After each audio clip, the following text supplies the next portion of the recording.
Bienvenue à l'Exponentialiste, une émission pour ceux qui croient qu'il existe autre chose.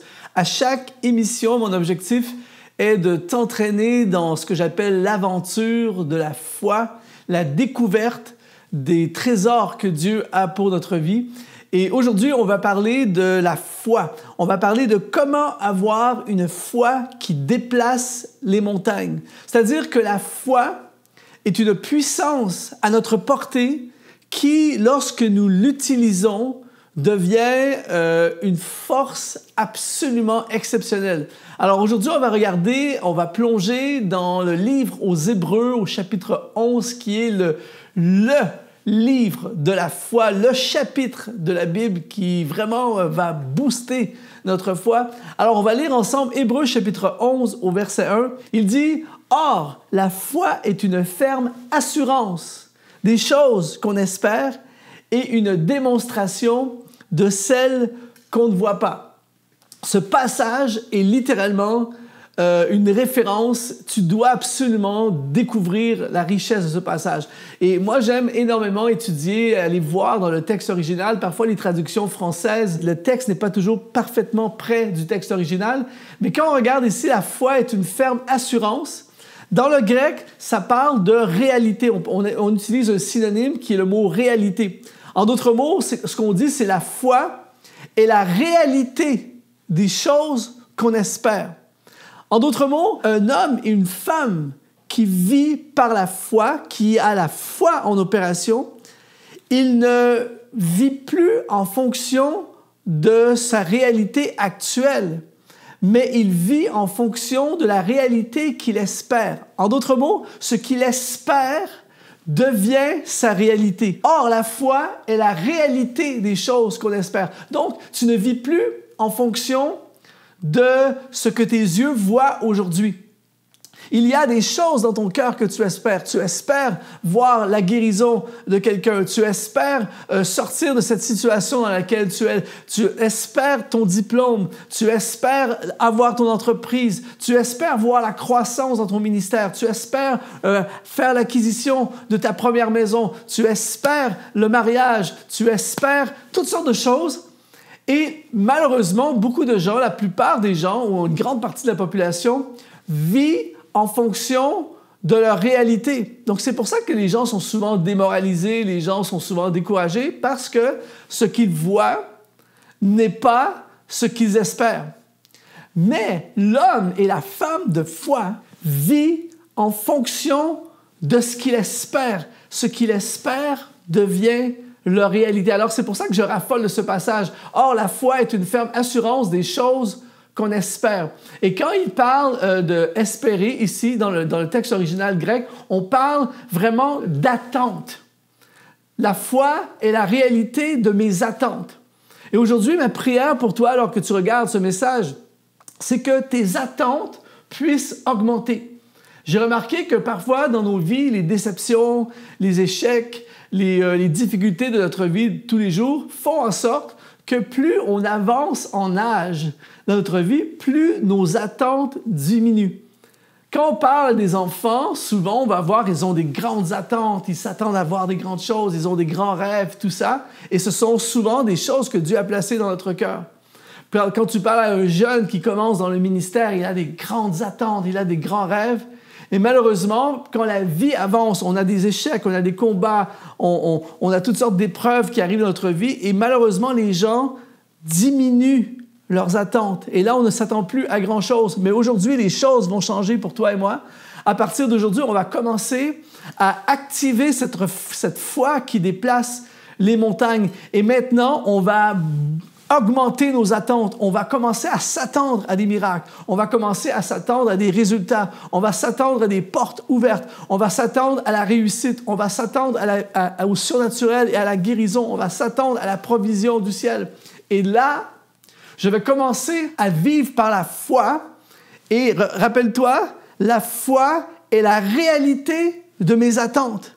Donc, plus j'augmente mes attentes, plus ma réalité va devenir extraordinaire. C'est pour ça que le livre aux Hébreux, c'est vraiment un livre de puissance et de foi. On survole les personnages dans le livre aux Hébreux, et quand on regarde, par exemple, dans Hébreux au chapitre 11, au verset 3, il est écrit « C'est par la foi que nous reconnaissons que le monde a été formé par la parole de Dieu, en sorte que ce que l'on voit n'a pas été fait de choses visibles. » Dans le grec, ici, le mot foi, c'est le mot pistis, qui parle d'une croyance profonde. Ce n'est pas juste une émotion d'un moment, c'est vraiment un engagement persuadé, une croyance profonde. Et là, voici un punch extraordinaire. Il dit, on croit que ce que l'on voit n'a pas été fait de choses visibles. Et le mot voir et le mot visible, c'est le même mot grec, le mot blepo. Et quand on étudie le mot blepo dans le grec, ça nous parle de quelqu'un qui a vu quelque chose et qui passe à l'action en fonction de ce qu'il a vu. Et là, on passe littéralement dans une nouvelle dimension. C'est pour ça que je parle aujourd'hui de la foi qui déplace les montagnes. C'est-à-dire que je ne parle pas de la foi de quelqu'un qui va à l'église le dimanche et c'est sa seule expérience de foi. Non, je parle d'un homme et d'une femme qui a une foi qui lui permet de voir des choses qui ne sont pas dans sa réalité aujourd'hui, mais qui deviendront dans sa réalité de demain, et qui surtout passe à l'action. C'est pour ça que quand on regarde Hébreux chapitre 11, verset 7, il dit « C'est par la foi que Noé, divinement averti des choses qu'on ne voyait pas encore, et saisi d'une crainte respectueuse, construisit une arche pour sauver sa famille. » Quand il dit ici, divinement averti des choses qu'on ne voyait pas encore, c'est encore le mot blepo. C'est-à-dire que Noé a vu quelque chose que les gens autour de lui n'ont pas vu. Il a vu, et parce qu'il a vu, il est passé à l'action en fonction, non de sa réalité, mais en fonction de ce qu'il a vu. Et là, on connaît l'histoire, il a construit un paquebot dans le désert. Un projet totalement fou, un projet démesuré, un projet incompris par son entourage, un projet qui sort de toute forme de logique. Mais pourquoi Noé a-t-il construit cette arche, ce paquebot dans le désert? Est-ce que c'était une impulsion? Est-ce que c'était juste une idée comme ça? Non. Noé a eu un problème. C'est-à-dire qu'il a vu ce que Dieu voyait. Il a vu ce que Dieu voulait faire. Un homme, une femme de foi est quelqu'un qui voit au-delà, qui voit autre chose, qui voit en fait ce que Dieu voit. Que ce soit dans ton entreprise, que ce soit dans ton ministère, que ce soit dans ta communauté, que ce soit dans ta famille, si tu vis cette expérience d'Hébreux chapitre 11 de la foi, cette foi qui transporte les montagnes, elle va te permettre de voir beaucoup plus loin que ta situation actuelle. Et parce que tu as vu, attention, parce que tu as vu, tu es propulsé à passer à l'action. Et je veux t'encourager aujourd'hui en te disant qu'il est fort possible qu'il y ait des gens autour de toi qui ne comprennent pas. Il est fort possible qu'il y ait des gens même qui te jugent. Il est possible qu'il y ait des gens qui même te laissent. Parce que Noé, ce qu'il a fait, il était animé par blepo. Il était animé par quelque chose qu'il a vu, qui l'a poussé à faire quelque chose de démesuré. Et c'est ça la foi. Mais ne vis pas en fonction de ce que les gens disent. Ne vis pas en fonction de tes émotions uniquement, mais vis en fonction de ce que tu as vu. Et si tu as vu ce que Dieu a vu, blepo, l'invisible va devenir visible. Pourquoi? Parce que tu vas passer à l'action en fonction de ce que tu as vu. Et ça continue dans Hébreux chapitre 11, au verset 8, en disant, c'est par la foi, encore une fois, toujours la foi, c'est par la foi qu'Abraham, lors de sa vocation. Et là, on connaît l'histoire d'Abraham, il va faire lui aussi quelque chose de complètement fou. Dans la logique humaine, un entrepreneur qui a de la réussite financière, qui a tout ce qui est possible d'avoir et qui décide de partir vers l'inconnu. Mais encore une fois, Abraham n'est pas parti parce qu'il était impulsif, n'a pas fui ses responsabilités ou un problème. Il est parti Parce que le mot vocation ici parle de kaléo en grec, parle d'une invitation, d'une sommation. Encore une fois, pareil comme Noé, Abraham qui avait cette foi qui déplace les montagnes, on l'appelle le père de la foi, il a vu quelque chose. Il a vu le pays promis. Et pareil comme Noé, il a fallu que lui aussi, il passe à l'action. Mais pareil comme Noé, encore une fois, n'a pas fait son projet sous une impulsion, ce n'est pas un projet d'homme. Il a vu l'invisible. Et c'est pour ça qu'il est passé à l'action. Même chose pour Abraham. Abraham a reçu une invitation de Dieu.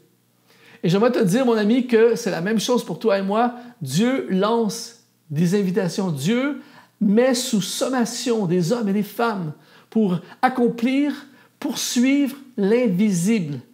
Et c'est pour ça qu'on appelle ces gens des hommes et des femmes de foi. Parce que la majorité des gens autour de nous poursuivent quelque chose qui est visible. Ils poursuivent ce qu'ils connaissent. Ils poursuivent ce qu'ils ont vu. Ils poursuivent ce qu'ils désirent.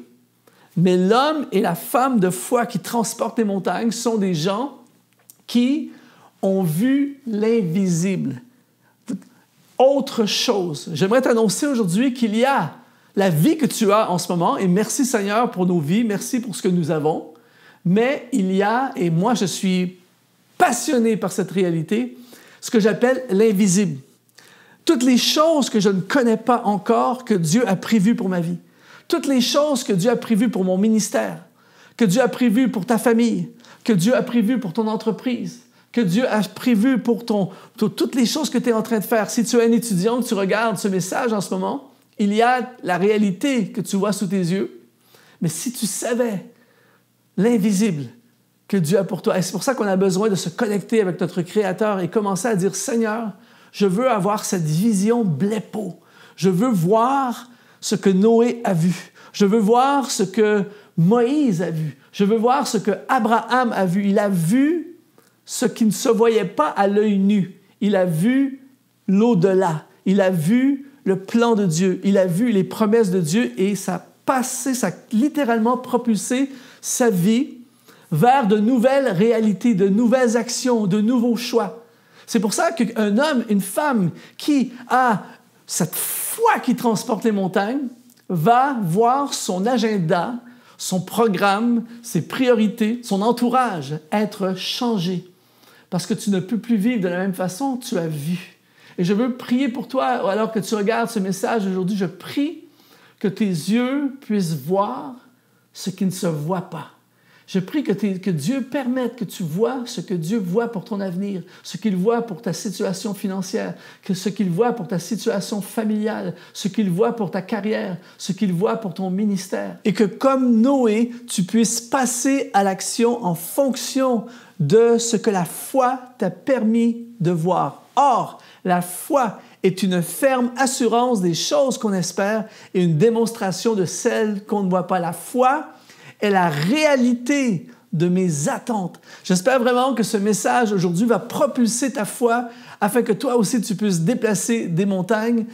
J'ai préparé pour toi, je veux t'offrir gratuitement une formation sur la destinée, 4 réponses pour le succès de ta destinée, pour t'aider à entrer encore plus profondément dans l'aventure de la foi. Tu vas dans exponentiel.net/gratuit. Nous t'offrons cette formation pour t'aider, te propulser dans l'aventure merveilleuse de la foi. Ici Luc Dumont, ça a été un honneur de te servir. À la prochaine.